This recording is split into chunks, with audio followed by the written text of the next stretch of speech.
সকালের সমস্ত কাজ সেরে টেরে স্নান করে ছেলেকে স্কুলে দিয়ে চলে এসেছি দুপুরবেলা রান্না করতে। তোমাদের সাথে এর আগে সকালের অনেক রুটিন শেয়ার করেছি। আজকে দুপুরে কি করি সেই সবই তোমাদের সাথে শেয়ার করব। দুই রকমের মাছ এনেছে, বাছা মাছ আর লোটে মাছ, আর সেটাই রান্না হবে। বাকি সমস্ত রান্না সকালে হয়ে গেছে। ওদিকে ভাতও চাপিয়ে দিয়েছি। আর তোমাদের সাথে একটা ভালো জিনিস শেয়ার করছি। দেখো, আমাদের জালনা দিয়েই লেবু পাতা পাড়া যায়।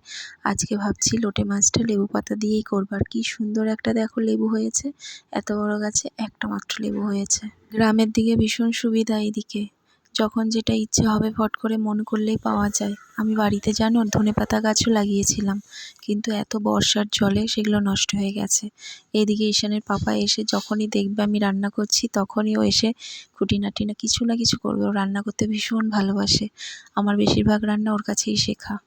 কোনো একটা ভিডিওতে তোমাদের সাথে সমস্ত কিছু শেয়ার করব, কিভাবে আমি সমস্ত কিছু শিখলাম, কিভাবে রান্না শিখলাম।